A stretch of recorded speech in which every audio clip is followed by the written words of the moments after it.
దేవునికి స్తోత్రం. కూడి వచ్చిన వారందరికీ ప్రభువైన యేసు నామములో అందరికీ శుభములు తెలియజేస్తున్నాను. Praise lord, praise lord.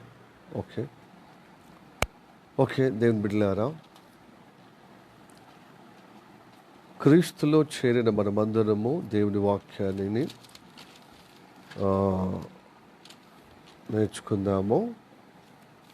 వాక్యం ద్వారా మన జీవితాలు పోల్చుకొని సరి చేసుకుందాము. కీర్తన 38వ కీర్తన 38వ కీర్తన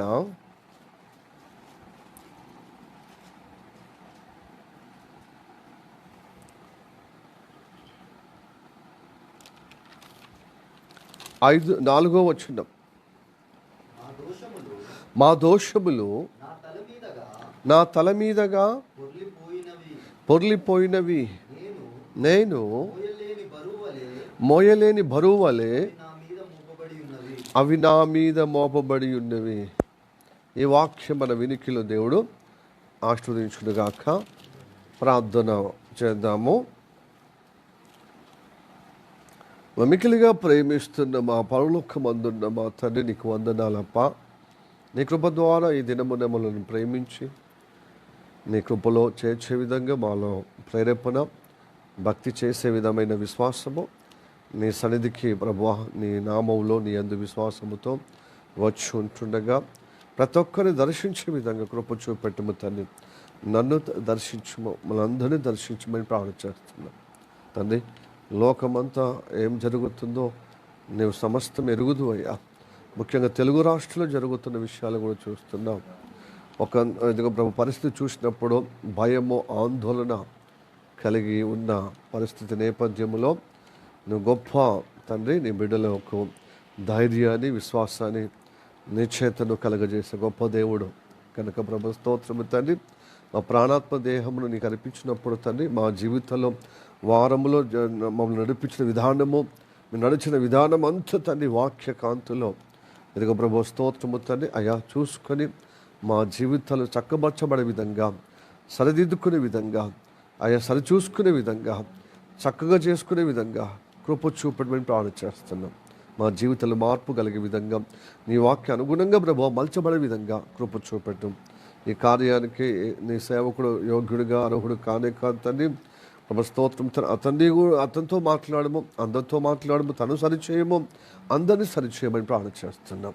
అందుకు ప్రభువా నీ సేవకుడు ప్రభువా తండ్రి, నీ వాక్యము ప్రబోధించే సమయంలో తండ్రి నువ్వే అభిషేకించి నీ మాటగా, నీ ఆలోచనగా, నీ నడిపింపుతో ప్రభువా నీ రక్త ప్రోక్షణ ద్వారా నీ సేవకుడిని కూడి వచ్చిన అందరినీ ప్రభా ఆయా పరిశుద్ధపరచబడే విధంగా మాట్లాడమని ప్రార్థన చేస్తున్నాం.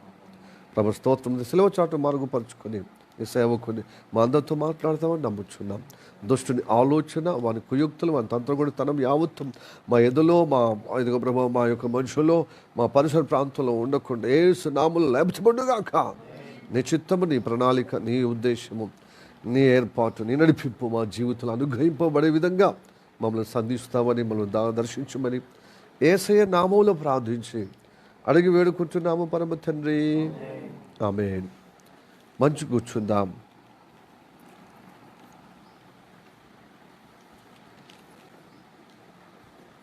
ప్రియ దేవుని బిడ్డలారా, ఈ సమయంలో మన వాక్యాన్ని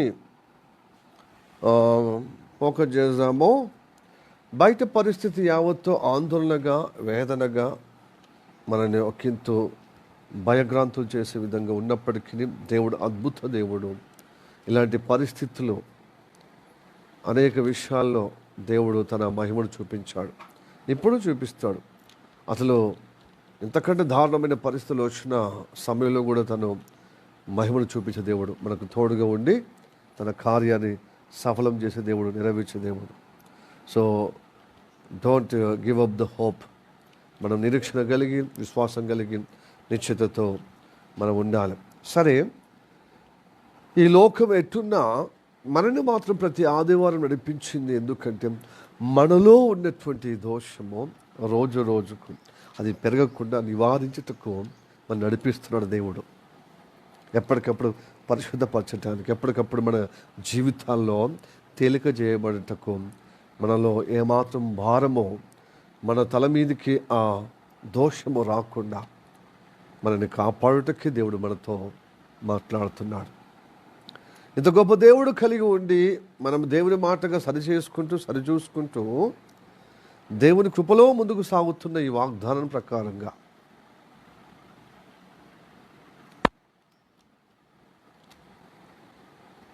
ఇంత గొప్ప దేవుడు మనకు సహకారంగా ఉండి ఆయన వాగ్దానం నెరవేర్పుగా మన జీవితంలో చేస్తున్న ఆ దేవదేవుని యందు భయభక్తులు కలిగి ఉన్నప్పుడు ప్రతి మాట దేవుడు మాటగా న్యాయంగానే మాట్లాడటానికి ఉంటుంది. అన్యాయాన్ని ఖండించు న్యాయంగా ఉండే విధంగా. ఈ లోకంలో న్యాయంగా ఉన్నారంటే అది క్రైస్తత్వం బట్టండి.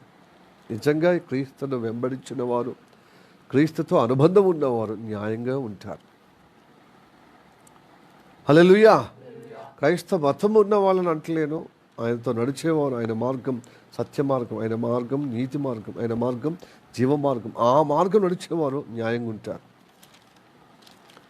అయితే ఆ న్యాయం ఎక్కడి నుంచి స్టార్ట్ అవుతుంది తెలుసా? అలా హృదయం నుంచి వెళ్ళి, అలా జీవితం నుంచి వెళ్ళి, నేను న్యాయంగా ఉన్నానా, నీతిగా ఉన్నానా, నేను ఎలా ఉన్నాను, నేను వాక్యంగా నేను కట్టబడే విధంగా నా ఆలోచన, మాటల, క్రియలు అనేది సరిచూసుకుంటూ ప్రతి ఆదివారము దైవ సన్నిధికి వచ్చింది అందుకు. Hallelujah. Praise the lord. Praise the Lord. చక్కబరచబడటానికి వస్తున్నాం. ఈ సమాజాన్ని చక్కజేయటానికి దేవుడు మనకి బాధ్యత ఇచ్చాడు. చక్కబరుచుకున్న వాళ్ళు కుటుంబాన్ని చక్కబరుచుకునే విధంగా, సమాజం చక్కబరిచే విధంగా క్రైస్తవులకు దేవుడు బాధ్యత ఇచ్చాడు. హల్లెలూయా. Praise the Lord. అందుకొరకు ఈ లోకానికి మీరు ఉప్పై ఉన్నారు, ఈ లోకానికి మీరు వెలుగై ఉన్నారు. చీకట్లో ఉన్నవారిని వెలుగులోనికి నడిపించుటకు సువార్త ప్రకటించమంటున్నాడు. అన్యాయంగా ఉన్న వాళ్ళకి న్యాయంగా ఉండటకు సువార్త చెప్పమంటున్నాడు. దుర్నీతిలో ఉన్న వారిని అందరినీ నీతిలో నడిపించబడటానికి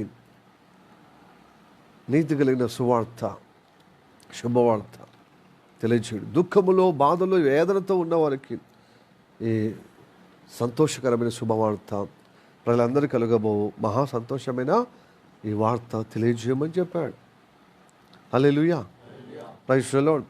తెలియజేస్తున్నప్పుడు కేవలం మనకు సువార్తనే తెలియజేసి నశించిపోయే వారి కోసం ప్రార్థననే, మరి సువార్తనే అనే బాధ్యత కాదు. అవసరమైతే వారికి ఉన్న బాధల్లో కూడా తోడై ఉండి పరామర్శించి బలం పొచ్చి భౌతిక సహాయం చేయమంటున్నాడు, సహకారం కలిగి ఉండమంటున్నాడు. అన్ని రకాలుగా క్రైస్తవులు అంటే దేవుని వ్యక్తిత్వంలో నిలబెట్టేది క్రైస్తవుని సమాజంలో మరి ఆపదలో ఉన్న వారిని ఆదుకునే విధంగా, సహకారంగా, వారికి సహాయకంగా నిలబడుతున్న వ్యక్తే క్రైస్తవుడు. నిలబెట్టేదే దేవుడు. క్రీస్తు దేవుడు అట్లా నిలబెడుతున్నాడు క్రైస్తత్వాన్ని. మరి క్రైస్తవుడిగా ఉన్న ప్రతి ఒక్కరూ అట్లా సాక్ష్యంగా నిలబడమని పురమాయిస్తున్నాడు, ఆదేశిస్తున్నాడు. Hallelujah. Praise the lord. Praise the Lord. అన్ని రకాలుగా అందుకోసం అనాథ పిల్లలు చూసుకునే విధంగా, విధవరాలు చూసుకునే విధంగా, అలాగనే ఇంకా ఆపదలో ఉన్న వారికి సహాయం పొందే అభాగ్యులు, పీడింపబడుతున్న వారికి, అన్ని వర్గాలకు క్రైస్తవుని యొక్క ముద్ర ఉంటుంది. ఫస్ట్ క్రీస్తు బిడ్డ అక్కడ సహాయం ఉంటుంది. అందుకోసం అనేక అనాథ ఆశ్రమాలు నెలకొల్పబడ్డాయి, అనేక విడోస్ ఆశ్రమాలు నెలకొల్పబడ్డాయి, అంటే ప్రారంభించబడ్డాయి, నెలకొల్పబడినాయి. అలాగనే వృద్ధాశ్రమాలు ఫస్ట్ వాళ్ళు చూపించింది. ఇప్పుడు వాళ్ళని చూసి అందరు నేర్చుకుంటున్నారు అనుకో. మిషనరీ స్కూల్స్, అందుకోసం అందరు విద్యలో జ్ఞానం కలిగి ఉండాలి, అందరిలో మరి ఆరోగ్యం ఉండాలని మిషనరీ హాస్పిటల్. ఇప్పుడు మిషనరీ హాస్పిటల్, స్కూల్స్ ఒకప్పుడు అవే. ప్రతి ప్రముఖులు ఈ రోజులలో డాక్టర్లు కానీ, రాజకీయ నాయకులు కానీ, ఈ బిజినెస్ మ్యాగ్నెట్లు కానీ ప్రముఖులుగా చలామణి అవుతున్నారంటే రాష్ట్రాల్లో, దేశంలో అంటే ఒకప్పుడు మిషనరీ స్కూల్స్ చదివిన వాళ్ళే. ఒకప్పుడు మిషనరీ హాస్పిటల్లో కానుపైన వారే. పుట్టినవారే ఇప్పుడు బలహీనమైపోయి, ఇప్పుడు మతం అనే విద్వాసం ఎక్కువైపోయి, ఇప్పుడు అది కనుమరుగై విధంగా అపార్థం చేసి మరి అబద్ధాన్ని నిజముగా ఉన్నట్టుగా అంత మాయగా చూపిస్తున్న చరిత్ర ఇది. చరిత్ర ఎవరు మార్చలేరు. ఇదంతా చేయడము ఎందుకంటే క్రీస్తు ప్రేమ, క్రీస్తు గొప్ప ప్రేమ కలిగిన వాడు, ఆ క్రీస్తు మనస్సు కలిగిన మరి ఆయన సేవించే బిడ్డలు ఇవన్నీ సమాజానికి క్షేమకరంగా మరి వారికి శ్రేయస్కరంగా నిలబడ్డాడు. హల్లెలూయా, ప్రైజ్ ది లార్డ్. ఇవన్నిటితో పాటు ప్రతి దినము ప్రతి గడియ, ప్రతి ఆదివారం మనం నడిపించేది, ప్రభు సన్నిధికి నడిపించేది, మనలో ఉన్నటువంటి దోషము కూడా పరిహరిస్తాడు. ఇంత చేస్తున్నావు కదా, లోకానికి, ప్రపంచానికి, లేకపోతే దేశానికి, రాష్ట్రానికి, నీ ప్రాంతానికి, నీ ఇంటికి, నీ నేబర్హుడ్లో ఇలా చేస్తున్నావు కదా, నిన్ను గర్వము, నీ అహంకారం అనేది లేకుండా తగ్గింపు కలిగే జీవితం ఇవ్వటకు ఏం చేయ తెలుసా, ప్రతిదినము నువ్వు నీ జీవితాన్ని, నీ అంతరంగమును పరిశుద్ధపరచుకోమంటున్నాడు. హల్లెలూయా, ప్రైజ్ ది లార్డ్. ఇప్పుడు దావీదు కీర్తన ఇప్పుడు చదవబడిన విధానం ఏమంటున్నాడు? 4వ వచనంలో, 38వ కీర్తన 4వ వచనంలో, నా దోషము నా తల మీదుగా పొర్లిపోయినది. అంటే అంతగా నా తల మీదకి పొర్లిపోతున్నది, ఒక సముద్ర తరంగము వలె. ఇంకా నేను మోయలేని బరువు వలె అవి నా మీద మోపబడి ఉన్నది. దేవుని నమ్మిన బిడ్డలకు ఇలాంటి పరిస్థితి ఏంటిది? దావీదు అంటున్నాడు, సాధారణమైన వ్యక్తి అంటే అది వేరు, పరిశుద్ధాత్మ ద్వారా దేవుని సన్నిధిలో అలా మొదలుపెడుతున్నాడు, అలా దేవుడు ఆశ్రయిస్తున్నాడు. హల్లెలూయా. అంటే రోజు ఆయన ఏదైనా తప్పిదం చేసే వ్యక్తి, దీన్ని పట్టుకొనే క్రైస్తవేతరులు మరి ద్వేషించేవారు ఏమంటారంటే, వీళ్ళు తప్పు చేయడం, వీళ్ళ దేవుడు కాపాడడం, క్షమించడం. అరే, తప్పు చేసినా శిక్షించాలి కానీ క్షమించడం ఏంది? పాపాత్ముడి పాపంను క్షమిస్తే ఇంకా వాడు ఇంకా పాపే అవుతాడు కదా అంటున్నారు అనమాట అడ్డగోలు. ఆ పాప అనేటోడు కూడా ఆడు పాపే. ఎందుకంటే మొదటి మానవుడు దేవుని మాట, సృష్టికర్త మాట వినకపోవడమే పాపం, ఆజ్ఞాతిక్రమం. పాపం జీవుడు ప్రతి ఒక్కడు చెప్తే వినని స్వభావంలో, రక్తంలో ఉంది అవిధేయత స్వభావం. ఆ అవిధేయతగా నీతికి కానీ, ధర్మానికి కానీ, న్యాయానికి కానీ, సత్యానికి అవిధేయత ఉన్నవాడు పాపంలో ఉన్నవాడు. రక్తంలోనే ఉంది. పాముకు దాని కూరల్లో ఎలా విషం ఉంటుందో, తేలుకు దాని తోకకు ఎలా విషం ఉంటుందో, పాముకు తలకు ఎలాగ విషం ఉంటుందో, మానవుని యొక్క శరీరం అంతా రక్తంలో పాపం అనే గుణం ఉంది. అందుకోసం మనిషి మొత్తం నిలవెల్లా విషం. ఈ పాపము విరగటము పుణ్య కార్యాలు చేస్తే పోదు, ధర్మకాలు చేస్తే పోదు, కర్మకాండాలు చేస్తే పోదు. నీ జీవితంలోకి రక్షణ కలగటానికి నీకు బదులుగా పరిశుద్ధుడు బలియాగం కావాలి. ఎందుకంటే నువ్వు బ్రతికే హక్కు కోల్పోయిన నిన్ను మళ్ళీ సరిగా నిలబెట్టుటకు నీ మరణము, నీ అవిధేయత ఇంకోరి మీద పోవాలి. నీ అవిధేయత వల్ల మరణం వచ్చింది, దోషము వల్ల నీకు ఏమొచ్చింది? మరణం వచ్చింది. ఈ మరణం ఒకరు మోసి నిన్ను పరిహరించాలి, నీకు విముక్తి చేయాలి. ఆ విముక్తి చేయటకే యేసు ప్రభు మానవుడు అవతరించి అందరి కోసం ప్రాణం పెట్టి తిరిగి లేచాడు, పాప విమోచన చేశాడు. ఆయన మనకు రక్షకుడు అయ్యాడు. నశించిపోతున్న వారికి రక్షించటానికి, నాశనంలో పోతున్న వారికి, ఆ మరణ కూపంలో పోతున్న వారికి రక్షకుడు అయ్యాడు. ఆయన జీవాధిపతి అయ్యాడు. ఆ జీవాధిపతిని కలిగిన మనము, ఈ శరీరంలో ఉన్న మనలో శరీరం ఎప్పుడు కానీ పాపం ఉత్పత్తి చేస్తుంది. అంతరంగము దేవుని వాక్యం చేత, దేవుని చేత నడిపించబడటానికి ఆక్షేపణ అంటే ఏం చేయగలుగుతుంది? ఆశ కలుగుతుంది. ఆ మాట ద్వారా సంతోషిస్తుంది. దేవుని నడిపింపును ఉల్లాసభరితంగా మరి ఆనందించబడుతుంది అంతరంగ పురుషుడు. కానీ శరీర బాహ్య పురుషుడు ఎప్పుడు కానీ దేవుని నడిపింపును హర్షించదు.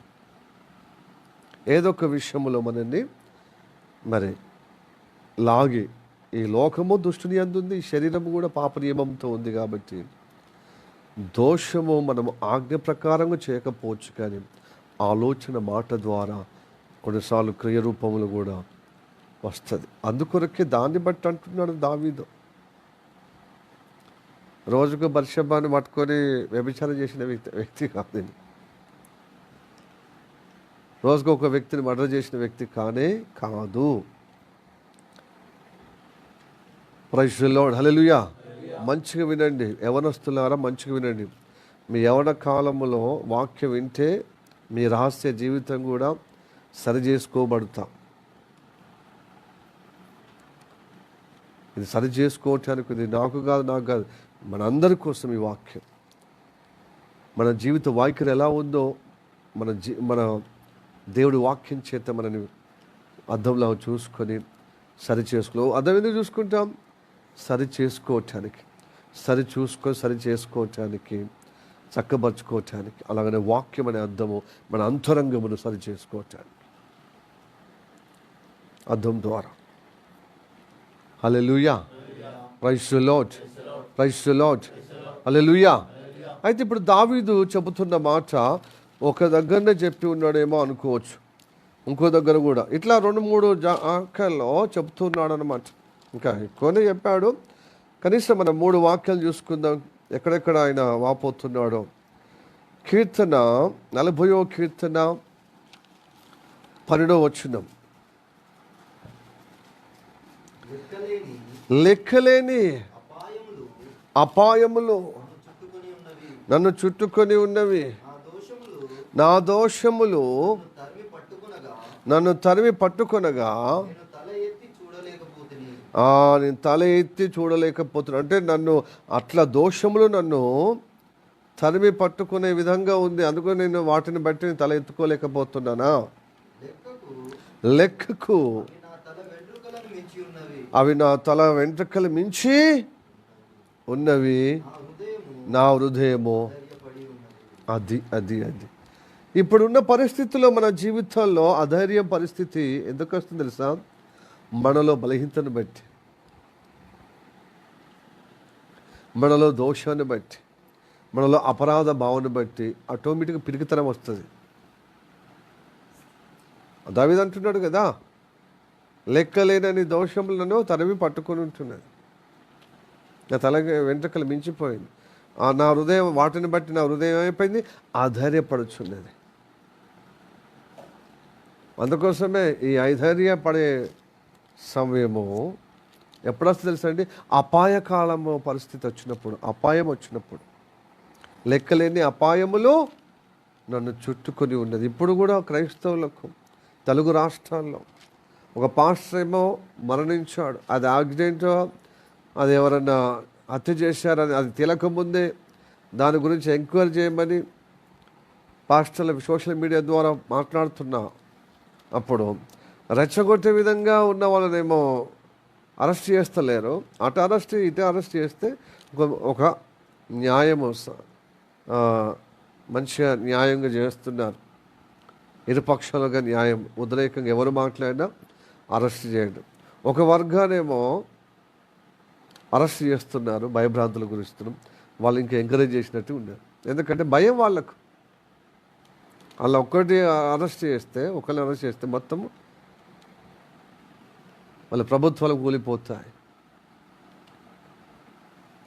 వాటిని బట్టి ఇప్పుడు రాజకీయం నడుస్తుంది కాబట్టి అని చెప్పి మరి ప్రభుత్వాలే వాళ్ళ అన్యాయం వైపున ఈ పరిస్థితి తీసుకొచ్చిన వారి పక్షమున మరి ఉండి న్యాయం కోసం మాట్లాడే వారిని భయభ్రాంతులు గురి చేస్తున్నారు. అయితే ఆ అపాయకరమైనటువంటి పరిస్థితుల్లో వచ్చినప్పుడు సగటు మన జీవితంలో కూడా ఆ ధైర్యం వస్తుంది. ఎందుకు వస్తుంది ఆ ధైర్యము అంటే మనలో కొంత భక్తినిత మనకు తెలియకుండానే మాటల్లో, ఆలోచనలో, క్రియల్లో పొర్లుతున్నప్పుడు అవి మనల్ని ఆధైర్యపరుస్తాయి, నిశ్చయిత కలిగించాయి. హల్లెలూయా, ప్రైజ్ ది లార్డ్. అదే చెప్తున్నాడు దావీదు.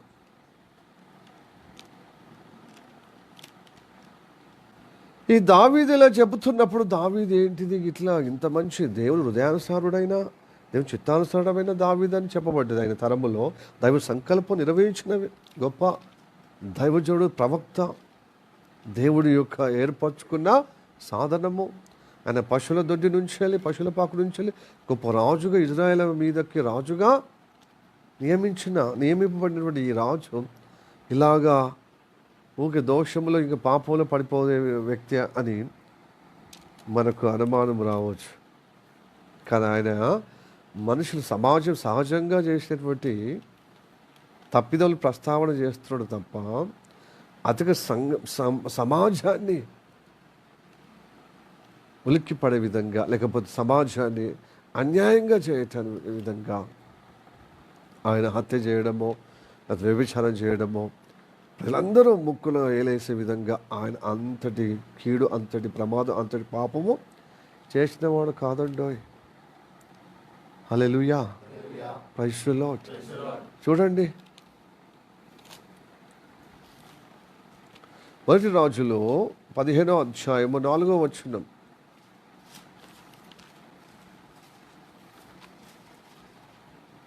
మొదటి రాజులు దావీదు హిత్యుడైన ఊరియా సంగతి అందు తప్ప తన జీవిత దినములన్నీ యెహోవా దృష్టికి యథార్థంగా నడుచుకొనొచ్చు,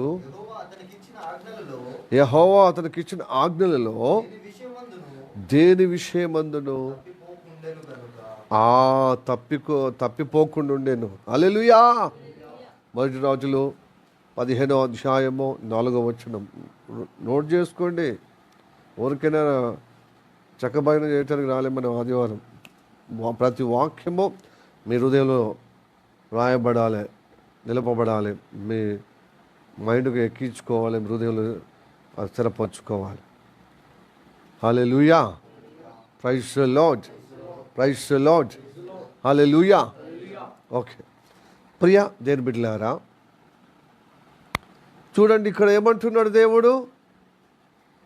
ఒక ఊరియా నిమిత్తము తప్ప అనే దేవుని ఆజ్ఞలు ఏది మీరలేదు, పాపము చేయలేదు. ఇంత సర్టిఫై దేవుడు ఇస్తున్నాడు దావీదు పక్షం. మరి ఈయననేమో ఇట్లా అంటున్నాడు అంటే, మనుషులను చంపే విధంగా కానీ, మనుషులను హత్య చేయడము విషయంలో కానీ, లేక వ్యభిచారము, జారత్వం ఇలాంటి విషయము కాదు. మనం ఇదే అంట. ఆయన ప్రాక్టికల్గా ఆయన క్రియరూపంలో దేవుడు ఆజ్ఞను మీరలేదు. దేవుడు సర్టిఫై చేస్తున్నాడు. మరి ఇలా ఎందుకంటే తన ఆలోచనలో, తన మాటల్లో ఏదో దొర్లినాయి. అది దేవుడి సన్నిధిలో ఒప్పుకుంటున్నాడు. ఎవరికి నష్టం కలుగుతలేవు తన క్రియల ద్వారా. తనకు నష్టము, దేవునికి తనకున్నటువంటి ఆ భక్తికి బలహీనమయ్యేటువంటి ఆలోచనలు, మాటలు, క్రియలు దేవుడు చెప్పుతున్న తన వ్యక్తిత్వంలో ఎదగే విధానంలో ఉన్న ఆ క్రమములో తప్పుతుందని దేవుని దగ్గర అడుగుతున్నాడు అన్నమాట. తనకు దేవునికున్న అనుబంధం, సంబంధాన్ని బట్టి ఆయన వాపోతున్నాడు. కాబట్టి నాకు ఇన్ని దోషములు, లెక్కకు మించిన దోషములు నన్ను పట్టుకొని ఉంటున్నాయి, చుట్టుకొని ఉంటున్నాయి. ఈ అపాయం నా తల మీదకి వస్తుంది. ఈ దోషం నా తల మీదకి వచ్చి ఈ అపాయములు నన్ను చుట్టుకొని ఉన్నప్పుడు నా హృదయమో అధైర్య, దేవునితో సంబంధం సరిగా లేకపోతే ఏమైతే తెలుసా, అధైర్యమవుతా.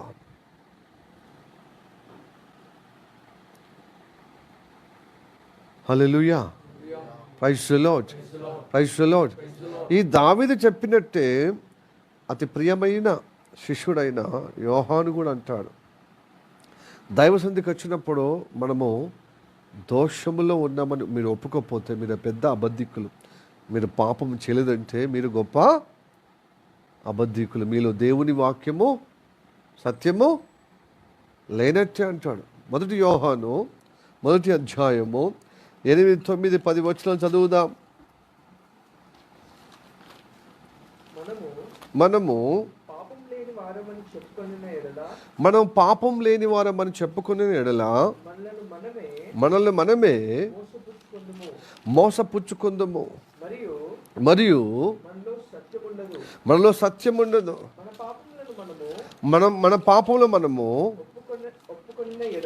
ఒప్పుకొని ఎడల ఆయన నమ్మదగిన వాడును నీతిమంతుడు గనక ఆయన మనల్ని పాపములు క్షమించి సమస్త దుర్నీతి నుండి మనలను పవిత్రులుగా చేయను. ఈ యోహాను భక్తుడు కూడా అంటున్నాడు, మనం దేవుని సన్నిధికి వచ్చి నేను ఏ పాపం చేయలేదు అనుకోకూడదు. మీరు ఊహల్లో క్రియలు లేకపోతే మాటలు లేకపోతే ఆలోచనలు పట్టబడతారు. మీరు దేవునితో అనుబంధానికి విఘాతమయ్యే పరిస్థితి ఉంది. కాబట్టి దైవ సముఖంలో చేరినప్పుడు మనం మన దోషములో యథార్థంగా ఒప్పుకోవాలి. దేవునికి నీకున్న అనుబంధానికి విఘాతం చేసేటువంటి ఆ అవిధేయతను సరి చేసుకోవాలి. నువ్వు ఎవరినో హత్య చేయలేదు, వాస్తవమే. నువ్వు ఎవరినో వ్యభిచారం చేయకపోవచ్చు, కానీ జారత్వం కలిగినటువంటి మనసు ఉందే. నువ్వు జారత్వం కలిగినటువంటి సెల్ ఫోన్ చూసే విధంగా ఉండేదే, అది మన మైండ్లోకి వచ్చి బలహీన సమయంలో అవి జరిగే ప్రమాదం లేకపోలేదు. హల్లెలూయా. నన్ను ఎవరు చూస్తలేరు మనం అనుకోవచ్చు, కానీ దేవుడు చూస్తున్నాడు. దేవుడు చూసే దేవుడి దగ్గర ఒప్పుకుంటున్నాడు అన్నమాట. ఎవరు? దావీదు, యోహాను భక్తుడు కూడా. మనం పాపం చేయలేదు అనుకోవద్దు. మీరు ఊహలో కూడా పాపం చేస్తే, అందుకోసం అంటాడు, ఒక స్త్రీని మోహము చూపు చూస్తేనే ఆత్మలు వ్యభిచారం చేసినట్టున్నాడు. ఇంకా నీ సహోదరుని ద్రోహి అని చెప్పి ద్వేషించడమే నరహత్య అని చంపేంతకు పగ లోపల ఉంటే అది పాపమే కదా. అతను ద్వేషించే విధంగా, అతడు నష్టం కోరే విధంగా, అతడు చనిపోతే బాగుండు, వానికి నష్టం కలిగితే బాగుండని మన ఎదలో వచ్చినది కూడా నరహత్య చేసినట్టే. Praise the lord. హల్లెలూయా. ఇది మాటల్లో అప్పుడప్పుడు హృదయంలో ఉండి ఏమవుతుంది, ఆలోచనలో ఉండి మాటల్లో వచ్చేస్తారన్నమాట దోషంగా. మెల్లమెల్లగా అది క్రియ రూపంగా మారిపోయే విధంగా. అందుకొరకే దావీదు అంటాడనమాట, నేను ఒకరోజు ప్రార్థన రాకుండా పాపమే. నువ్వు కోరినట్టుగా సంఘక్షేమం కోసం ప్రార్థన చేయకపోవడమే పాపం.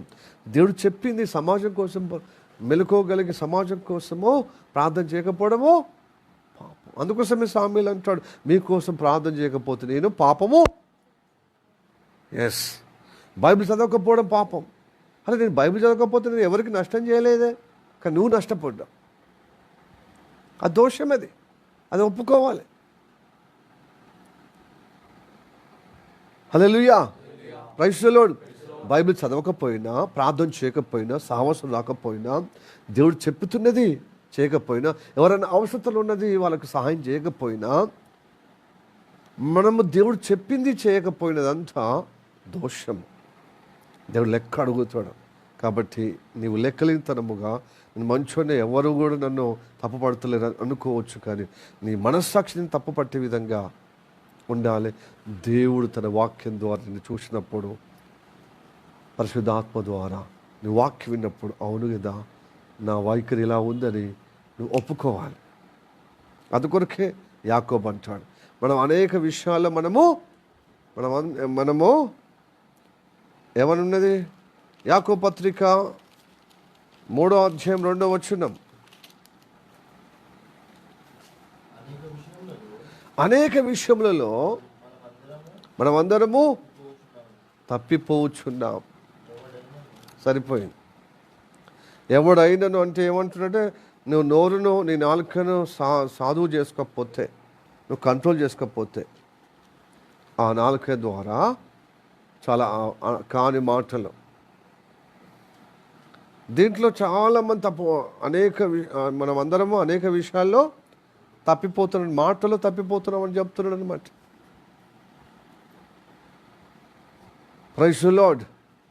మనం అనేక విషయాల్లో ఆలోచన తప్పిపోతున్నాము, మాటలు తప్పిపోతున్నాము.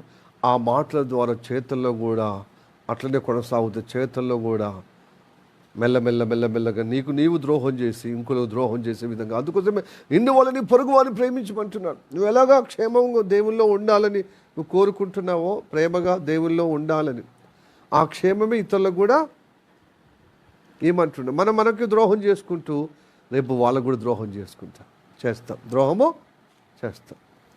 దేవుని నామంలో మనం ద్రోహం చేసుకుంటూ ఇతరులకు కూడా ద్రోహం చేస్తాం. మనం దేవునిలో ఎదుగుతున్నటువంటి ఆ ప్రేమ, దేవుళ్ళు ఎదగాలని ఒక ప్రేమ నీకు వచ్చినప్పుడు నిన్ను వాళ్ళ నీ పొరుగు అంటే ఇంకోలకు కూడా వాళ్ళ క్షేమం కోరుతావు. నువ్వు క్షేమం ఎలా కోరుకుంటావు, ఇతరులు కూడా క్షేమం కోరుతావు. హల్లెలూయా, ప్రైజ్ ది లార్డ్. అందుకోసం యాకోబు భక్తుడు అంటున్నాడు, నీ మాటలు వ్యర్థముగా ఓకే నోరు అదుపు చేయకుండా ఉంటే నీ నోరు వల్ల నీ భక్తి వ్యర్థము చేసుకుంటావు. చూద్దాం మొదటి అధ్యాయము యాకోబు పత్రిక 26వ వచనం. ఎవడైనా నోటికి కళ్ళెము పెట్టుకొనక తన హృదయమును మోసపరుచుకొనుచు భక్తిగల వాడనని అనుకుని ఎడలా అని భక్తి వ్యర్థమే. నోటిని క్రమంగా వాడకపోయినా, నాకు అన్నీ తెలుసులే అని చెప్పి ఎట్లా పడితే అట్లా నీకు ఎట్లా తోస్తే అట్లా మాట్లాడినా నీ భక్తికి నేను వ్యర్థం చేస్తుంది. ఇక్కడనే మనం అనేక విషయాల్లో తప్పిపోతున్నాం. అన్ని విషయాలు కదా, అనేక విషయాల్లో. కొన్ని విషయాలు మంచిగా ఉంటున్నాం, కానీ అనేక విషయాల్లో తప్పిపోతున్నాం. ఈ యాకోబు భక్తుడు అంటున్నాడు, యోహాను భక్తుడు అంటున్నాడు, దావీదు అంటున్నాడు. ఇంతకు మనం ఏమేమి విషయాలు తప్పిపోతున్నాం వాక్యంగా కాంతుల్లో మనం చూసుకుందాం. నెంబర్ 1, నీతిమంతులను ద్వేషించడం మొదలు పెడతాం.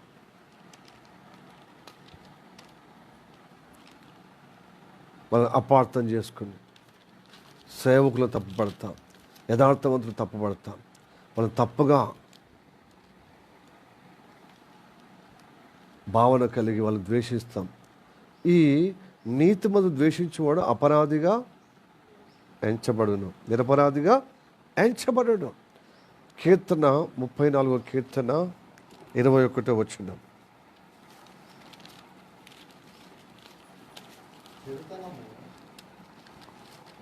34వ అధ్యాయము 34వ కీర్తన 21. చెడుతనం ఫస్ట్ నుంచి చదువు ఏం కాదు.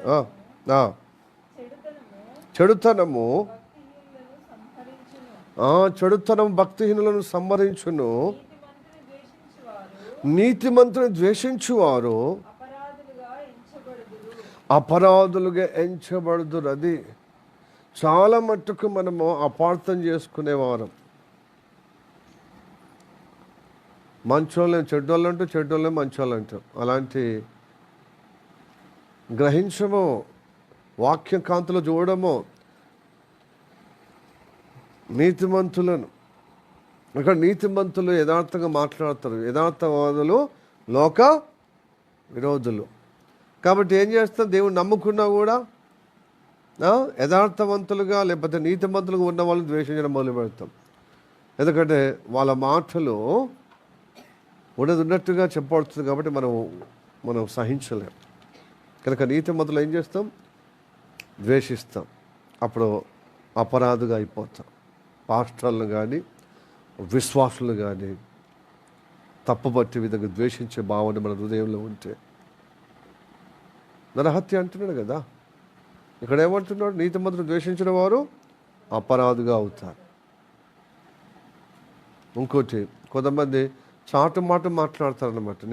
నీట్గా అయితే మస్తు ఎంతో మంచివాడు, ఎంతో వంగి వంగి నమస్కారం చేస్తాం, చాలా పొలైట్గా ఉంటాం, చాలా ఒబీడియన్స్ కనబడతాం. కానీ చాటును మాత్రం ఏడిచాడని చెప్పి ఏం చేస్తాం, వాళ్ళ మీద వ్యతిరేకంగా మాట్లాడతాం. 101వ కీర్తన 5వ వచనం.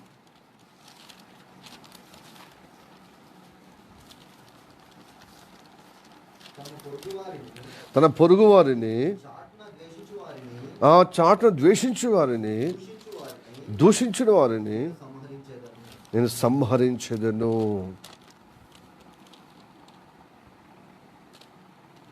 హల్లెలూయా. అహంకార దృష్టి గలవారిని, గర్వించిన హృదయము గలవారిని నేను సహింపను. తమ పొరుగు వారిని చాటు మాటున, ఇక్కడైతే చాలామంది పట్టుబడుతున్నారు. నీట్గా మాట్లాడడం, చాటుగా వాళ్ళ మీద సనుగుతాం, గొనుగుతాం, నీతిమంతుల మీద వాళ్ళని ద్వేషిస్తాం. ఇప్పుడు చెప్పండి, ఇది ఎంతటి భక్తులకైనా, ఎదుగో దావీదు లాంటి వాళ్ళు సైతము తన వ్యక్తిగతంగా, యోహాను భక్తుడు అయినా, యాకోబు అయినా, ఇలాగా మన జీవితంలో కలుగుతుంది. కాబట్టి మనం అనేక విషయాల్లో తప్పిపోతున్నాం. హల్లెలూయా, ప్రైజ్ ది లార్డ్. ఎస్, నిలకడగా భక్తి చేయకపోవడం. ఒకసారైతే మూడు వస్తుంది మనకు, చాలా గంటలు బైబిల్ చదువుతాం. ఒకసారైతే అసలుకే పొద్దుదాకా సెలవు పట్టుకునే ఉంటాం. ఒకసారి ఉదయకాలంలో 4 గంటలకు లేస్తాం, 5 గంటల ప్రార్థన అంటే. ఒకసారి అసలు 7, 8 అయినా మనం లేవాం. ప్రార్థన ఎందుకు రావాలంటే సక్కులు, ఎందుకంటే మనకు సరిగ్గా మన యొక్క జీవిత వైఖరిని అందరికీ స్పష్టత ఉన్నట్టు తెలిస్తే నేను పాడుని అనుకుని చెప్పేది కవరింగ్ చేస్తాను. చాలా మట్టుకు బైబిల్ చదవకపోవడము, చదివిస్తాడేమో అని భయము, ప్రార్థన చేయకపోవడము, ప్రార్థన కూడా తప్పుపడతారేమో అని, ప్లస్ పాటలు పాడకపోవడం, ఇవన్నీ ఏం చేస్తారంటే దేవుని నామంలో అందుబాటులో లేకుండా ఏదో ఒక నీ బలహీన వైపున చూసి తప్పించుకునే విధంగా అంతా దేవునికి దూరం చేసే ఈ చర్య. కాబట్టి ఇదంతా దోషం అవుతుంది. హల్లెలూయా, ప్రైజ్ ది లార్డ్. మళ్ళీ పైపెచ్చి జడ్జిమెంట్ చూడు, నన్ను ఎవరు ప్రేమిస్తలేదు. ప్రేమ ఎట్లా ఇస్తుంది? ఏ స్కూల్లో అయినా, ఏ కాలేజీలో అయినా, ఎక్కడైనా కానీ టీచర్ చెబుతున్న సబ్జెక్ట్ చక్కగా విని విధేయతగా ఎదుగుతున్న వాడిని గౌరవిస్తారు. మొద్దోని ఎవరు గౌరవిస్తారా? ప్రేమ చెప్పి చూస్తారు. బట్ వినకపోతే ఇక నువ్వు గంతనే అని చెప్పి వదిలి పట్టించుకోరన్నమాట. పట్టించుకుంటారా? ఎదిగే వాళ్ళని పట్టించుకుంటారు. ఎదగటకు ఉండాలి. చక్కులు చెప్పి వంకలు చేసుకుంటే ఎందుకు పట్టించుకుంటారు? నువ్వు దేవుని మాట నువ్వు పట్టించుకుంటలేవు కదా, వాక్యమే చదువుతలేవు నువ్వు. పాస్టర్ చెప్తున్న మాట గౌరవంగా తీసుకోవాల్సిన విధానం కదా. Hallelujah, praise the lord, praise the lord. దేవుడు అందరినీ ప్రేమిస్తాడు కాబట్టి రక్షిస్తాడు. ఆ రక్షణలో దేవుడు ఎదిగిన వారిని ఇంకెక్కువ ప్రేమిస్తాడు. కనుక ఎదిగిన వారిని పరలోకం తీసుకుపోతాడు, ఎదగలేని వారిని పరలోకం తీసుకుపోతాడు. మరి దేవుడు ఎందుకు పక్షపాతి? అట్లనే టీచర్ కూడా ఏం చేస్తాడు? అందరికీ చదువు చెప్తుంది, టీచరు నేర్పిస్తాడు, ఉపాధ్యాయుడు సారు. బట్ ఆయన సబ్జెక్టు, ఆయన యొక్క మరి టీచింగ్ ఎవరు ఎంజాయ్ చేస్తారో, ఎవరు ఎదుగుతారో, ఎవరు పాండిత్యం సంపాదించుకునే వాళ్ళని ఎక్కువ ప్రేమిస్తారు, అభిమానం చేస్తారు, ఎంకరేజ్ చేస్తారు. గుర్తుపెట్టుకొని ఫిలాసఫీ, ఈ formula. Praise the lord, hallelujah, praise the lord. క్లాస్కి వచ్చినందుకు, ఆయన క్లాసును విన్నందుకు అందరికీ చాక్లెట్లు ఇస్తాడు, అందరికీ ఇస్తాడు. బట్ ప్రేమ మాత్రము అధికంగా తన సబ్జెక్ట్ ఎంజాయ్ చేసేవారు. విని సార్ ఒకటి వింటే 10 దానికి నేర్చుకొని సిద్ధపడేవారిని ఇంకెక్కువ గౌరవించి వాళ్ళు ఎక్కువ ఎంకరేజ్ చేస్తారు. సంఘం కూడా అంతే, అందరిని ప్రేమిస్తాడు. అందుకోసం రమ్మంటున్నాను కదా, ప్రేమించేపటికి రమ్మంటున్నాను కదా. బట్ దేవుడి వాక్యము విని ఎదుగుతున్న వారిని ఇంకను ప్రేమలో చూరగొనగలుగుతారు, అభిమానంగా చూరగొనగలుగుతారు. పాస్టర్ చెప్పింది గౌరవిస్తారు కాబట్టి ఇంకా మీ మీద ఎక్కువ గౌరవం ఉంటుంది, ఇంకా ప్రేమ ఎక్కువ ఉంటుంది, మీ మీద ఇంకెక్కువ శ్రద్ధ ఉంటుంది, మీ మీద ఎక్కువ గౌరవం ఉంటుంది, మర్యాద ఇంకెక్కువ ఉంటుంది. Praise the lord, hallelujah, praise the lord, praise the lord, hallelujah, hallelujah. ప్రియ దేవులారా, దేవుని పట్ల మనం ఎలా ఉన్నా, మన భక్తి, మన విధేయత, మన నడువడి ఆయన పెద్ద ఆయనకు సరైన రీతికి, ఎందుకంటే ఆయన మన కోసం ప్రాణం పెట్టి ప్రాణపదంగా మనం ప్రేమించి తన మాట జీవమైన మాట నీలో లోపిస్తా నిర్జీవం, అది శోధన అంటే అది పాపం, అది దోషం, అపరాధం. కాబట్టి వీటి వల్ల అపాయం మనం చుట్టుకున్నప్పుడు మన హృదయం అధైర్యపడిపోతుంది. ఎందుకంటే ఆ దోషం మనకు నెత్తి మీద పారుతుంది, ఆ నెత్తి మీదకి వచ్చినాయి. కాబట్టి దేవుడి సన్నిధికి వచ్చింది ఏం చేయడం, చాటు మాటలు మాట్లాడుతున్నది వింటున్నాడు, చెవి ఎగ్గుతున్నాడు, మనం ఏం మాట్లాడుతున్నామని. ప్లస్ ఇంకోటి నీతిమంతులను ద్వేషించడము, దూషించడము అది అపరాధంగా ఎంచబడుతుంది. ఇవి అన్నప్పుడు మీరు దోషము ఉన్నారు, మీరు పాపంలో ఉన్నారంటే మేమేం పాపం చేసినాం, మేమేం దోషం చేసినాం అంటున్నారు. మలాకిలో చూడండి, మలాకి 2వ అధ్యాయము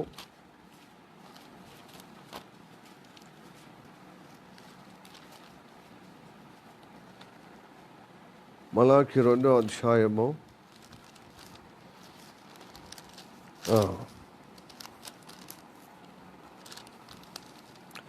మేము దేని చేత నేను ఆయాసపరిచితే నిన్ను ఆయాసపరిచినామంటే దేని చేత అని అంటున్నప్పుడు 2వ అధ్యాయము 17వ వచనం, మీ మాటల చేత మీరు యెహోవాను ఆయాసపెట్టుచు దేని చేత దేవుని ఆయాస పెడుచున్నామని మీరు అడుగుచున్నారే. దుర్మార్గులు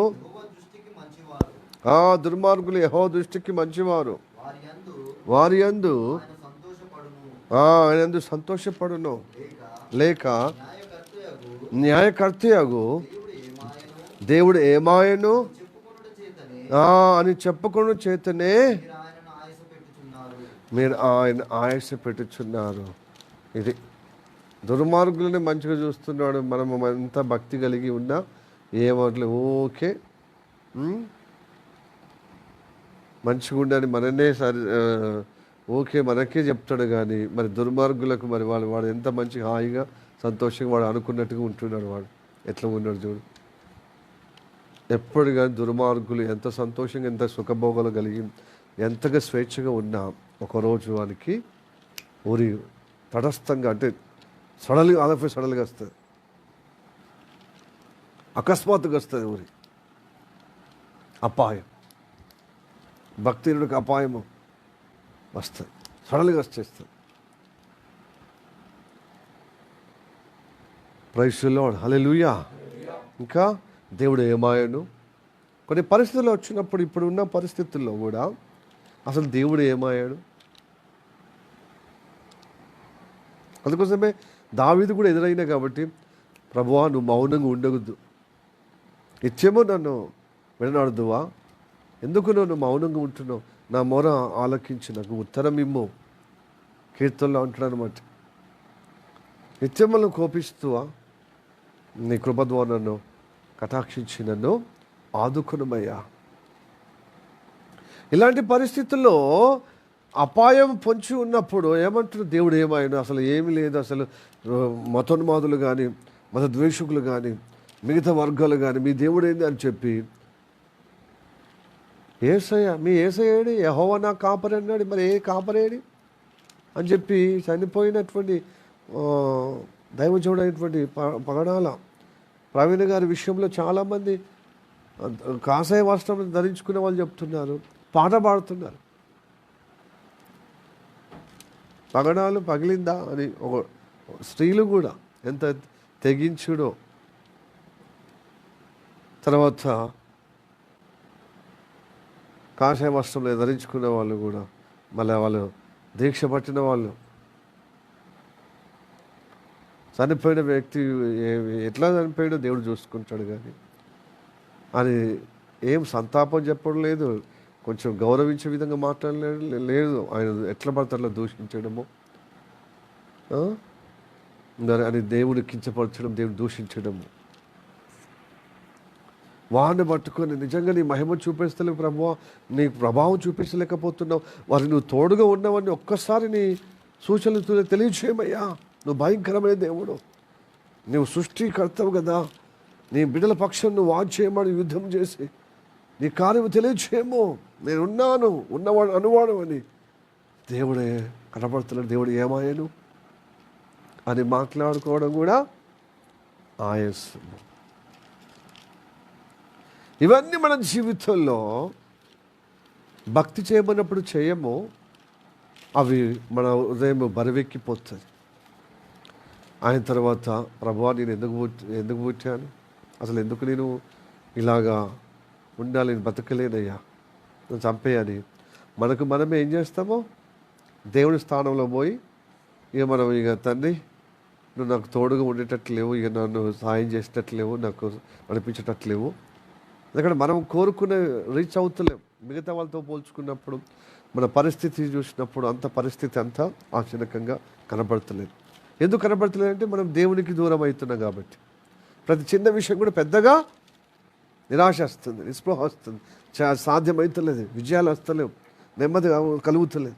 కాబట్టి ఏం చేస్తాం, దాహమైనప్పుడే బావి తవ్వినట్టుగా అప్పటిదప్పుడే సమస్య వచ్చినప్పుడు అప్పటిదప్పుడే విడుదల పొందుకోవాలి. అట్లా చేస్తాం లేదో ప్రార్థన, అట్లా చేస్తాం లేదో ఉపవాస ప్రార్థన, అట్లా చేస్తాం లేదో 2-3 వారాలు రెగ్యులర్గా ఉదయం సాయంత్రం ఏం చేస్తున్నాం, తొందరపాటు ఎత్తేసిన భక్తి. అవునా కాదా? తర్వాత ఆయన తప్పుగా అర్థం చేసుకోవడం, ఆయన ప్రశ్నించడం, ఏం చేసిండు ప్రభువా, ఏం చేసి ఇక నువ్వు మంచోళ్ళకు చూస్తాయేమో కానీ నాకైతే నీ మంచితనం ఏం కనపడతలే. నిరాశ, నిస్పృహ, వెంటనే ఓపిక పోవడం, ఓపిక లేని మాట. Hallelujah, praise the lord, praise the lord, hallelujah. Yes, దైవ సముఖంలో రమ్మని దేవుని సన్నిధిలో కూర్చోమంటే దాంట్లో నుంచి మళ్ళీ నాకు ప్రైవేట్ క్లాస్ ఉండేదని, నాకు ఎగ్జామ్ ఉందని పోవడం. అప్పుడు ఏదన్నా మన జీవితంలో శోధన వచ్చినప్పుడు, ఏం శోధన వచ్చినప్పుడు బాగానే ఉంటుంది. తర్వాత అపరాధం గుండె నిండా నిండిపోబడుతుంది, వేదన కలిసివేస్తుంది, కృంగిపోతాం, నెమ్మది మనసు ఉండదు. అరే నేను ఇట్లా అయిపోతున్నాయి. కానీ దేవుడు చెప్పింది నువ్వు చేస్తున్నా, అనుభవిస్తున్న దైవ సన్నిధిని నువ్వు తోచినట్టుగా వెళ్తున్నావు, పరిస్థితిని బట్టి వెళ్తున్నావు. నీ విశ్వాసం ఎక్కడా, నీ సమర్పణ ఎక్కడా? నీ భవిష్యత్తు నువ్వే బలహీనం చేసుకునే విధంగా దేవుడు చెప్పింది చేయకుండా నీకు తోచినట్టుగా నీ పరిస్థితిని బట్టి నువ్వు చేస్తున్నప్పుడు దేవుడు అనుకునేది ఎలాగవుతుందండి నీకు నీ జీవితంలో? దాని ప్రతిఫలమే నువ్వు అనుభవిస్తావు కదా. కొంతమంది పొంగుతారు రాగానే, తర్వాత చల్లరగానే లేదు, దేవుడు లేడు, దయ్యం లేడు. మంచిగా 2-3 రోజులు మంచిగా చికెన్ బిర్యానీ దొరికిన తర్వాత, లేకపోతే మంచిగా అమ్మ నాన్న తల్లిదండ్రులు మంచి ప్రేమ పొందుకొని మంచిగా పండుకోబెట్టడం, అన్నీ మనకు అన్నీ తినబుద్దే విధానం అన్నీ తీసుకొచ్చినప్పుడు ఇక నాకు చర్చికి పోవడం కూడా నాకు ఇష్టం లేదు. డాడీ నువ్వు ఎట్లా చెప్తే అట్లా, ఆమె ఎట్లా చెప్తే అట్లా. కొంచెం తల్లిదండ్రులు కొంచెం గద్దిస్తే అప్పుడు దేవుడి వైపున. అంత స్వార్థంగా ఆట ఆడినట్టుగా లేవు మనము.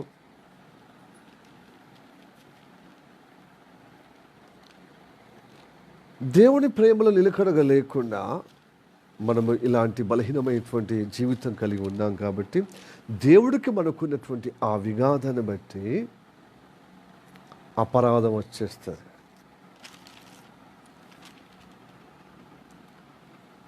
హల్లెలూయా, ప్రైజ్ ది లార్డ్. దావీదు ఉన్నటువంటి తన తలకు నింపబడి పొర్లుచున్నది నా దోషం అనేది నరహత్య చేసో, లేకపోతే విగ్రహాధన చేసో, లేకపోతే వ్యభిచారం చేసో కాదండి. నీతి మొదలు అపార్థం చేసుకోవడం, ద్వేషించడం, తర్వాత చాటుమాటుగా మాట్లాడడం. అందుకోసమే ఆయనకు ఆ అనుభవం ఉంది కాబట్టి అది అసహించుకుని దేవుని చిత్తం ఇది కాదని 111, 101 కీర్తనలో 5వ వచనంలో చాటుగా మాట్లాడేవారని నాకు అసహ్యం ఎందుకంటున్నాడంటే ఫస్ట్ తన జీవితంలో ఏదైనా ఏర్పడ్డది దేవుడు సరి చేసుకుంటూ ఇలా ఉన్న వాళ్ళు నేను అసహించుకుంటాను ఇంకోలేదు కూడా ఇలాంటివి దేవుని అపార్థం చేసుకోవడం. దేవుడు ఓసారి కొన్ని ప్రార్థన సమయంలో అసలు దేవుడు అసలు ఉన్నాడు, అసలు నేనే భ్రమపడుతున్నాను అని ఒక అనుమానం రావడం. ఎందుకంటే చాలా నష్టం జరిగినట్టుగా అనిపిస్తుంది, మనకు చాలా ఇబ్బంది కలిగే విధంగా ఉంది. కానీ దేవుడు జవాబు ఇవ్వడు, దేవుడు తన మహిమ చూపెట్టాడు. అప్పుడు ఏమంటాం, దేవుడు దుర్మార్గులుగా ఉంది వాళ్ళకే. అవును, ఈ లోకమంతా దుష్టుని అందు ఉన్నది కాబట్టి దుర్మార్గులే సంతోషిస్తారు. వాళ్ళకి ఈ సంతోషం ఇక్కడనే ఉంది, పరలోకం నరకంలో లేదు కదా. వాళ్ళ పరలోకం రారు కాబట్టి నరకమే వాళ్ళ జీవితం. ఆ 3 నెలల ముచ్చటి యొక్క సంతోషాన్ని పట్టుకుని మనం వాళ్ళదే ఉంది ఈ లోకం. అవును, వాళ్ళదే లోకం. ఈ లోకం మంచోళ్ళకి కాదు కాబట్టి సిద్ధపరుస్తున్నారు అనమాట. పరలోక రాజ్యం మీరు ఇక్కడ ఉండాల్సిన వాళ్ళు కాదు బిడ్డ, నేను ఉండాల్సిన స్థలంలో మిమ్మల్ని తీసుకుపోవటానికి, నేనుండే స్థలంలో మీరు ఉండేలాగున్నా నా మాటలను విశ్వసించి నా వాక్యంను నడిపింపు లక్ష్యం ఉంచితే నేను ఉండేలాగున్నా, నేను ఉండే స్థలంలో మీరు ఉండటానికి నేను తిరిగి రాబోతున్నాను అన్నాడు. మనం సిద్ధపరుస్తున్న మన స్థలాలు అక్కడ. అయితే నిర్దోషత్వంగా జీవించుటకు ఎదుగో ప్రతిదినము మన యొక్క ఆలోచనలు, మన మాటలు, మన క్రియలను సరిచూసుకొని వాక్యంగా సరిచేసుకోమంటున్నాడు. Hallelujah, praise the lord, praise the lord, hallelujah, hallelujah. అందుకోసం విశ్వాసులకు మాదిరి దావీదు. ప్రతి విశ్వాసకి దావీదు ఒక మాదిరి. విశ్వాస యాత్రలో దావీదులాగా అనేక విషయాలు ఎట్లా ఎదురవుతున్నాయి, ప్రతి విశ్వాసకి అలా ఎదురవుతాయి. కాబట్టి దావీదు శైలిగా ప్రార్థన చేయాలి. తండ్రి, నేను అపరాధిగా దోషంగా ఉన్నా, మాటల్లో చిక్కబడుతున్నా. అప్పుడప్పుడు నా వ్యక్తిగతంగా ఎవరికి అది నష్టం లేకపోవచ్చు, కానీ నాకు నష్టం జరుగుతుంది నీ వాక్యం వినకపోవడం వల్ల. Hallelujah, praise the lord, praise the lord, hallelujah, hallelujah. నాకు నష్టమవుతుందయ్యా. ఇప్పుడు నేను సోమరిగా ఉండడం ఎవరికి నష్టమైంది? నాకు నష్టం. ప్రార్థన లేకుండా వాక్యం చదవకపోవడం, సాహసం రాకపోవడం నాకు నష్టం, కానీ ఇంకోళ్ళకి ఏం నష్టం కాదు కదా. మరి ఇంకోళ్ళకి ఏం నష్టం లేక కానంత వరకు నేను మంచోని అనుకుంటామా? అది కాబట్టి ఆత్మీయ జీవితం చాలా సున్నితమైనది. కాబట్టి దేవునికి నీకున్నటువంటి విఘాతం అంటే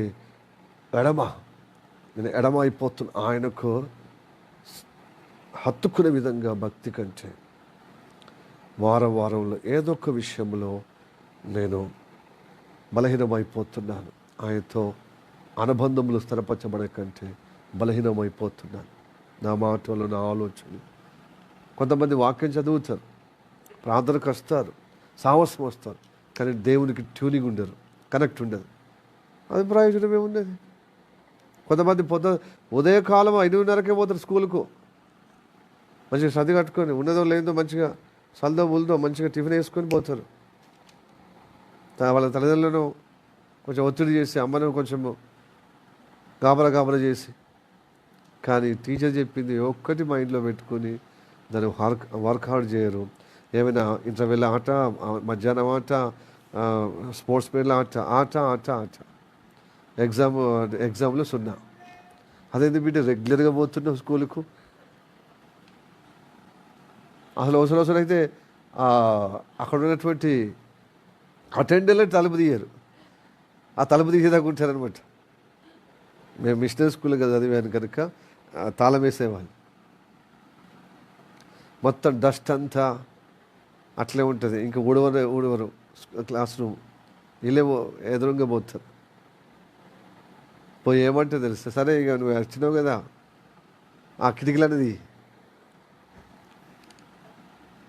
ఆ కిటికీలు తీస్తారు.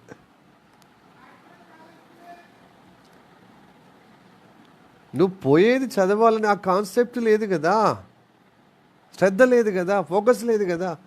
నువ్వు గుడ్డిగా ఏం చేస్తున్నావు? బైబిల్ చదువుతున్నావు, ఎడ్డిగా ప్రార్థనకు వస్తున్నావు, అమాయకంగా నువ్వు సహవాసం ఉంటున్నావు. దేవునితో ట్యూనింగ్, దేవునితో కనెక్ట్ లేదు. అలా కనెక్ట్ లేకపోతే ఏమవుతుంది? నువ్వు ఏ పెద్ద కార్పొరేట్ స్కూల్ చదివినా, గవర్నమెంట్ స్కూల్ అయినా ప్రయోజనం ఉందా?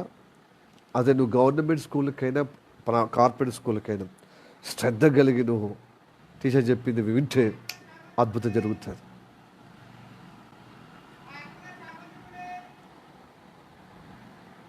హల్లెలూయా, ప్రైజ్ ది లార్డ్. కొంతమంది బైబిల్స్ చూస్తే అసలు బంగారంలాగా భద్రపరచుకుంటారు. కొత్త బైబిల్ ఇంత కూడా పేపర్ మలగదు. మస్తు కాస్ట్లీ బైబిల్స్, కాస్ట్లీ పాటల సాంగ్స్ బుక్స్, కానీ ఒక్క పాట రాదు వాళ్ళకి. బైబిల్ చదవాలి. భక్తి చూపించుకునే భక్తి చాలామందికి ఉంటుందండి. చూపించుకునే విధంగా గొప్పలు చెప్పుకోవటానికి చాలామంది ఏంటంటే, మా వాడిని మస్తు కార్పొరేట్ స్కూల్ చదివించాను, పెద్ద పెద్ద కాలేజీలో చదివించాను అంటే లాభం ఉంది. చదివిస్తున్నా కరెక్టే, నువ్వు ఉన్నది కాబట్టి చదివిస్తున్నా. మరి చదివేటోడన్నా మనకి కాన్సన్ట్రేషన్ కలిగే విధంగా చదువుతున్నాడా అనేది నువ్వు చూస్తలేవు. ఆ పిల్లోడికి, ఆ అమ్మాయికి శ్రద్ధ లేదు.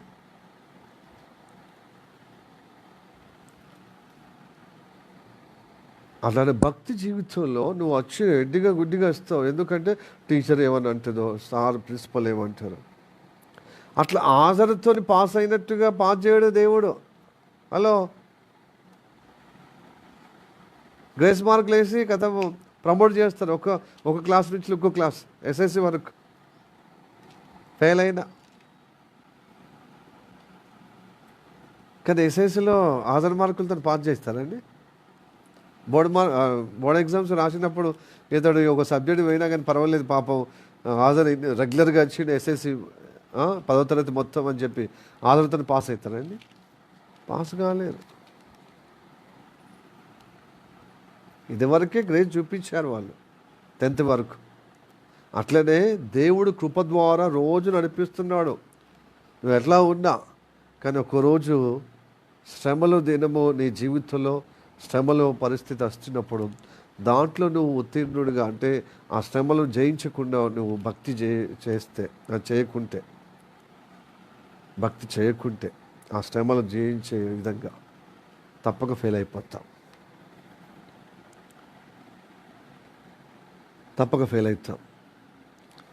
హల్లెలూయా, ప్రైజ్ ది లార్డ్. దేవుని నమ్ముకున్నాం, ప్రభు సన్నిధికి వస్తున్నాం. మరి కుటుంబ సభ్యులందరూ ఎడిగి పోయారు, ఊర్లకు పోయారు పండుగ కోసం. వాళ్ళతోనే మంచిగా చెట్ట చేసుకొని పోతున్నాం. లాభం ఏమింది? నువ్వు బాప్తిసం తీసుకున్నావు కదా, వాళ్ళ తోక ఎందుకు పట్టుకుని పోవాలి? కుటుంబం నుంచి రెవల్యూషన్ స్టార్ట్ కావాలి. అంటే నేను ప్రభువుని నమ్ముకున్నాను కనుక నాకు పండుగ, నాకు ఉత్సాహము, నాకు సంతోషం అంతా యేసు ప్రభు అని చెప్పి యేసయ్య దగ్గర రావాలి. అది దేవుని పట్ల నువ్వు ఎదుగుతున్న లెక్క.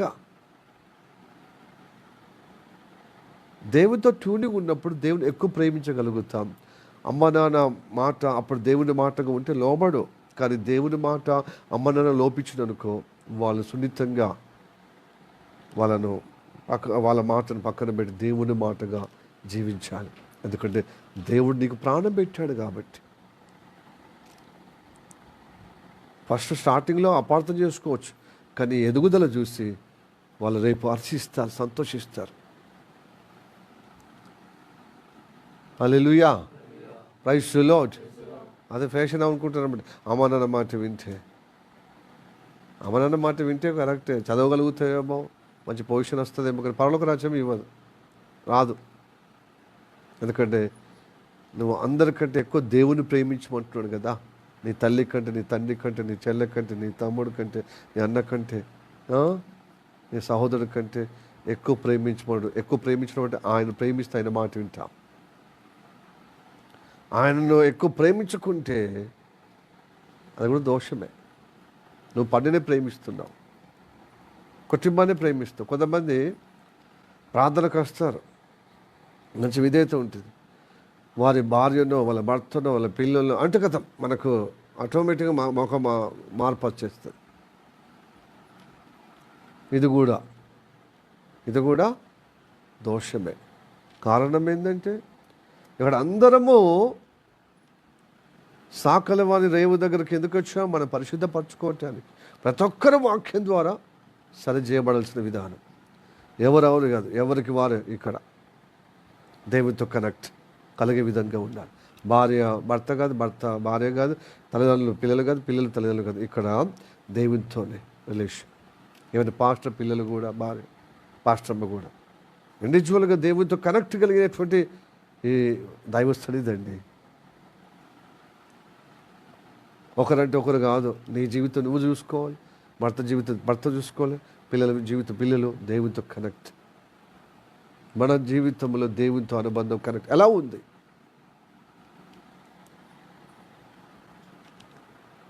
హల్లెలూయా. అన్ని విధాలుగా చూస్తూ నీ పడక తెలుసు దేవుడికి, నీ వాష్రూములో ఏం చేస్తుందో తెలుసు, నీ పడకలో ఏం చేస్తుందో తెలుసు, నీ రహస్యము, నీ బహిరంగము అన్నీ చూస్తున్నాడు. చూసే దేవునికి దగ్గర నీ మనస్సాక్షితో పోల్చుకున్నప్పుడు అవును కదా, నా తల మీద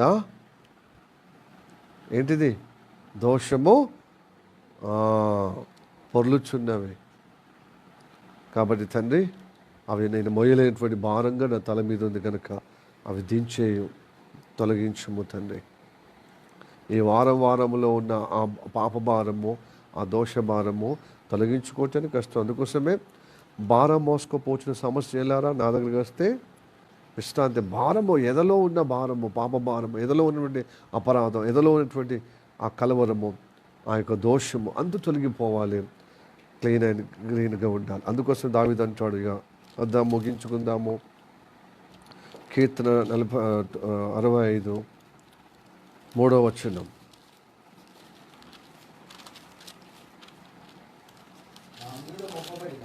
నా మీద మోపబడిన దోషములు భరింపజాలనివి, నా అతిక్రమల నిమిత్తము నీవే ప్రాయశ్చిత్తము. Praise the lord. హల్లెలూయా. ఏమంటున్నాడు? ఇది కూడా దావీదు కీర్తన. దావీదు ఏమంటున్నాడు చెప్పండి, మళ్ళీ చదవండి. నా మీద మోపబడిన దోషములు భరించజాలనివి, నా అతిక్రమల నిమిత్తము నువ్వే దేవుని అంటూ నువ్వే ప్రాయశ్చిత్తం చేయదు. నా భక్తి వల్ల ఇవన్నీ నా భారం తొలగించుకోలేను,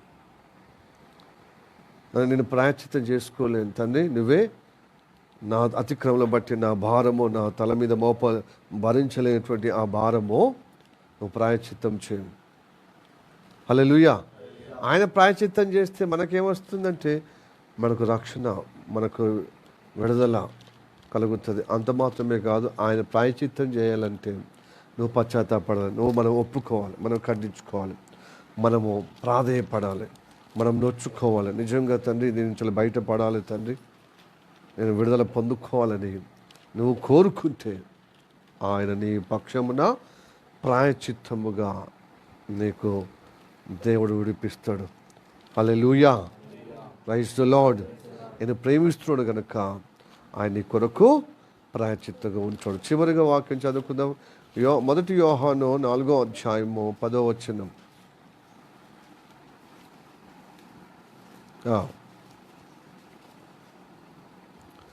మనము దేవుణ్ణి ప్రేమించితిమని కాదు, తానే మనను ప్రేమించి మన పాపములకు ప్రాయశ్చిత్తమై ఉండుటకు తన కుమారుని పంపెను.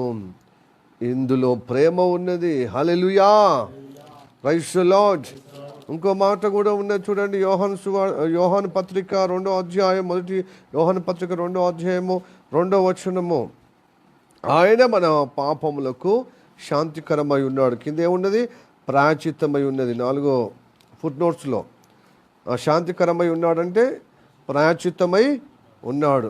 మన పాపములకు మాత్రమే కాదు, సర్వలోకమునకు శాంతికరమై ఉన్నాడంటే ప్రాయశ్చిత్తమై ఉన్నాడు. హల్లెలూయా. యేసు ప్రభువే మనకు ప్రాయశ్చిత్తమై ఉన్నాడు. ఆయన ప్రాయశ్చిత్తం వల్ల మనకు శాంతి, మనకు నెమ్మది, మనకు క్షేమం.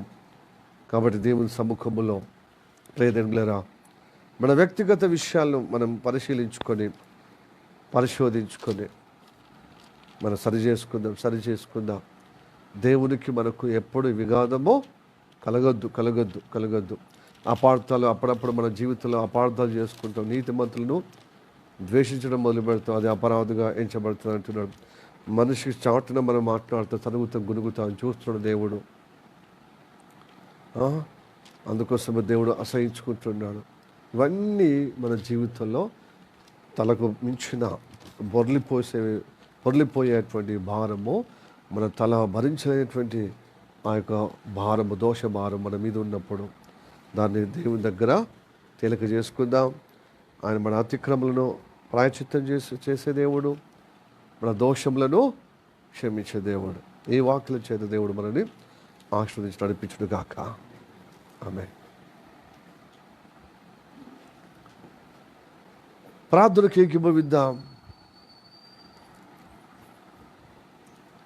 మమ్మల్ని మిక్కిలిగా ప్రేమిస్తున్న మా పరలోకమందున్న మా తండ్రి, నీకు వందనాలు, స్తోత్రము రాజా. ఈ ఉదయకాలంలో సమకూర్చలకే వందనాలు అయ్యా. మేము బాగానే ఉన్నాం, మేము మంచిగానే ఉన్నాం, మేము భక్తులము. అయినా నా జీవితంలో, మా కుటుంబంలో, సమాజంలో ఇలాంటి సమస్యలు, మా సంఘములు ఇలాంటి పరిస్థితులు అని వాపోతూ ఉంటామయ్యా. అయితే దేవునితో అనుబంధం వ్యక్తిగతంగా ఎలా ఉన్నదో ప్రభు ఈరోజు మాతో మాట్లాడావయ్యా. దోషం అంటే ఏదో మనిషి చెప్పినట్టుగా లేకపోతే వ్యభిచారం చేసినట్టుగా కాదు, కానీ దేవుడికి నాకున్నటువంటి అనుబంధానికి లోపించిన వాటి అనర్థాలను, అనగా ఆ దోషములను, ఆ వాటి యొక్క అతిక్రమలను, తలకు మించినవి తల మీద పొర్లి పారుతున్నాయి, అవి నా తల భరించలేనంతగా భారం మోపబడ్డదని ఇదిగో ప్రభు స్తోత్రము తండ్రి. అయ్యా, దావీదు వాపోతున్నాడు తండ్రి. అయితే దావీదు కీర్తనలోనే ఉంది, ఇదిగో ప్రభు, యథార్థవంతులను నీతిమంతులను మనం ద్వేషించడంలో అపరాధిగా ఎంచబడతారని, అట్లనే దుర్మార్గులకి లోకము మంచి సంతోషంగా ఉన్నారని అలా అనడం కూడా ఆయాసకరమని సెలవిచ్చి ఉన్నాం.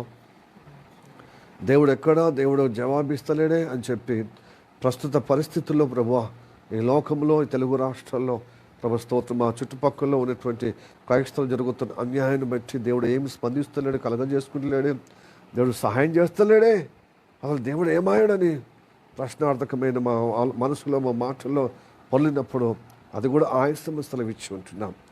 దీనికి మించినది ప్రభు స్తోత్రము తండ్రి. ఇంకోటి ప్రభువా, అయ్యా, చాటు మాటలు మాట్లాడడం తండ్రి, పాస్టర్ల మీద, సేవకుల మీద ప్రభు, భక్తుల మీద ప్రభు స్తోత్రం తండ్రి, నీతిమంతుల మీద తండ్రి, యథార్థవంతుల మీద తండ్రి, చాటుమారుగా సరగడము, గునగడము, అపార్థంగా మాట్లాడము, వారిని ఘోరంగా ప్రభు స్తోత్రం గేలి చేయడం, అపహసించడం, ఇవన్నీ తండ్రి దోషానికి ప్రభు, అతిక్రమానికి ప్రభు.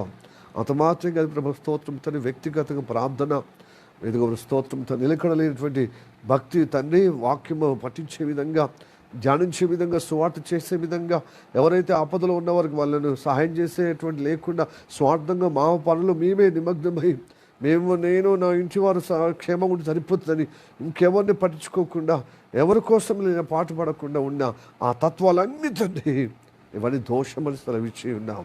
కాబట్టి వీటన్నిటి విడుదల పొందుటకు నీ వాక్యం ద్వారా మాతో మాట్లాడేందుకు వందనాలప్పా. తండ్రి, ఇవి మా తల మీదకి వచ్చి భారంగా, భరించలేనంత భారంగా ఉందయ్యా, బరువుగా ఉంది తండ్రి. అందుకోసం మా అతిక్రమలను ప్రాయశ్చిత్తము చేయదు, మనం పరిశుద్ధపరిచేదమని నీ వాక్యం ద్వారా మాతో మాట్లాడవయ్యా. అవునయ్యా, నువ్వు ఈ భూమి మీదకి వచ్చింది మమ్మల్ని ఆశీర్వదించడానికి, మమ్మల్ని ఆ ఆశీర్వాదం పొందకుండా ఉన్నటువంటి మా ప్రవర్తనను బట్టి, అతిక్రమను బట్టి మన్నించే దేవుడు, క్షమించే దేవుడు. ఎవరైతే యథార్థంగా పశ్చాత్తాపం ఏదో ఒప్పుకొని నిజంగానే ఖండించుకొని యథార్థంగా ఇదిగో స్తోత్రం పశ్చాత్తాపడుతున్న వారికి నువ్వు ప్రాయచిత్తమై ఉంటావయ్యా.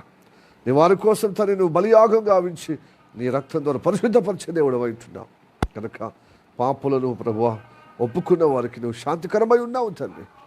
అట్టి అనుగ్రహం దయచి ప్రార్థనకు ఏకీభవించి నీ ఆశీర్వాదమైన కార్యంలో నీ జీవన పాలు పొందే గోరు ప్రతిబిడ్డను ప్రభువా, ఈ వారములో నడిచిన విధానము, వారి చర్యలు, వారి మాటలు, వారి యొక్క ఆలోచనలు, వారి యొక్క నడవడిని అంతా నీ వాక్య కాంతిలో చూసుకొని ప్రభువా సరిచేసుకునే విధంగా, నీతో అనుబంధంగా నిలబడే విధంగా కృప చూపెట్టమని ప్రార్థన చేస్తాం. ప్రార్థన ఎందుకు వందనాలు యేసు నామములో అడిగి వేడుకుంటున్నాము పరమ తండ్రి. ఆమేన్.